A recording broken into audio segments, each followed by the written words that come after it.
At a price of £540,000 plus tax, you should also get some change for your million. And you'll get more than just a fabulous looking car with an awesome engine in the back. The McLaren F1 is the dream concept of its designer, Gordon Murray. Back in 1988, his Grand Prix McLaren was winning everything, but that was designed by his team of 30 engineers, and Murray is a man who derives most pleasure from completing a concept that is entirely his. He wanted out of the Grand Prix scene, and Ron Dennis gave him the green light to build his ideal road car. It had to be usable, fast, safe, and above all, a real driver's car. It also needed to reflect the experience and technology of McLaren. Every little detail, right down to this engraved instrument insignia, had to satisfy Murray's precise specification. 30 years earlier, his college sketchbooks were filled with variations of a three-seater layout. To Murray, it was the only solution. The driver would sit in the optimum position, in the middle. Ahead of the fuel tank and ahead of the engine. A Formula One style layout and naturally a Formula One style construction that starts with this. It was only just over 10 years ago that McLaren built the first ever Grand Prix car with a carbon fibre monocoque. Lightweight and very strong, yet it starts life as no more than an expensive roll of cloth. Each car is a jigsaw of 5,000 pieces of resin-impregnated carbon fibre pressed around 70 different moulds in anything from 2 to 17 layers. Each mould is bagged up and held in a vacuum before being cooked for 3 hours in this huge oven under 90 psi pressure at 125 degrees centigrade to bond it together. The cured carbon fibre pieces are then stuck together, rather like building a giant Airfix model with full-sized parts, until you have a complete body shell ready for the paint shop. From paint shop to assembly shop. This is chassis number 001, McLaren's own car. 002 and 003 have already been delivered to their lucky owners. This is 005 and ahead of it 004. With an output of just 3 cars a month, this is as long as the assembly line gets. It takes 6,000 man-hours to complete a car which expresses engineering excellence, brilliant packaging, quality finish and a fanatical attention to detail. Gold is the best heat reflector, so the engine bay is lined with gold.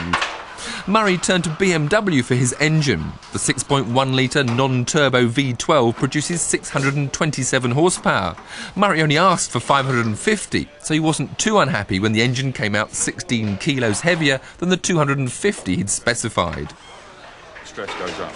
Weight is one of Gordon Murray's obsessions. Saving it meant more expensive materials, magnesium wheels, aluminium alloy brake calipers, and an Inconel and titanium exhaust system, which is 67 kilos lighter than normal steel. Even the spanners in the special toolkit are made of titanium. The finished shape is the work of stylist Peter Stevens, who already had the Lotus Elan and Jaguar XJR15 to his credit before he began working with Murray to clothe the F1 in a shape that not only looked good, but performed to the designer's requirements. So, have all Gordon Murray's dreams come true? Is this a usable supercar? Well, it's light and easy to drive, the visibility is superb, the engine will dawdle along as slow as you want it to, and here in the middle there's a CD sound system all around you that's been honed to perfection. And there's even room to take the whole family shopping. Parking is a doddle, and there's no problem with opening the doors.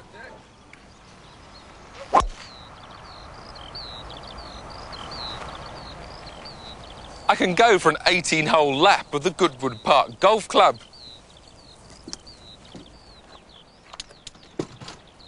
I've even got enough luggage space to pack up and head off for a weekend in the country.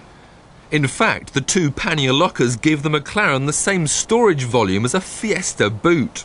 And under the floor there are spare fuses, bulbs and a first aid kit. So this really is a supercar you could use every day. But I can't really see the owners doing the shopping. They'll have staff to do that, a helicopter for the golf course and a Learjet for the weekend away. What the buyers of this McLaren F1 will want to do, and what you've all been waiting for me to do, is give it some stick.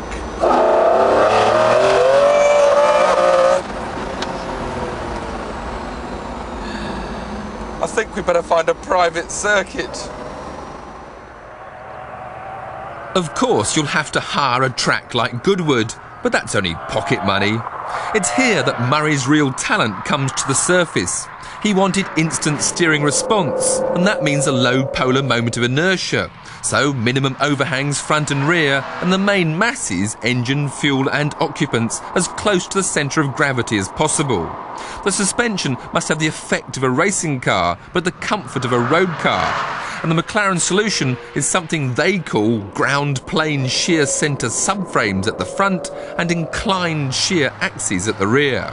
All of which translates into some pretty impressive performance. On this Goodwood racetrack, this McLaren is unbelievable. But perhaps the most impressive part is the engine. It just goes on accelerating and accelerating. And it's not just the 627 horsepower of the V12, but it's the massive torque of the motor. Whatever gear you're in, if you open the throttle, there's a massive power through this chicane in second. Open the power and whoa! Wheel spin in second, third, fourth. Just accelerates on and on and on. Braking, very impressive. That foil coming up at the rear to keep the car stable under braking.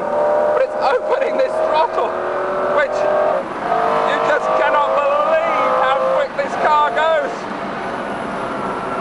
The handling is, well, it's an exceptional for a car with this power. But of course, good though the handling is, it's still a lively car. There's mild understeer as you turn in. But once you've got the power on, the only thing you're going to get is oversteer. It sounds so glorious behind you. Turn in this long corner, a bit of oversteer. Up to third. A bit more oversteer. Whoa! On this straight now, I'm up to fifth. Up to sixth gear, and it's still accelerating harder and harder. I just read 160 there before I stamp on the brakes. Into Woodcote, third gear. Oh, and you just want to down to second, turn left back.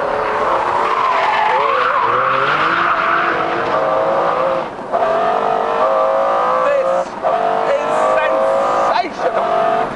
The F1 has been a long time coming, but it's been worth the wait. 0 to 60 in 3.2 seconds and an unofficial 231 miles an hour should set the standard for years to come. The McLaren F1 has everything you ever wanted in a supercar. Except perhaps, if you want to check a traffic report before you head home, then you're stuck. The F1 doesn't have a radio. Gordon Murray doesn't listen to the radio.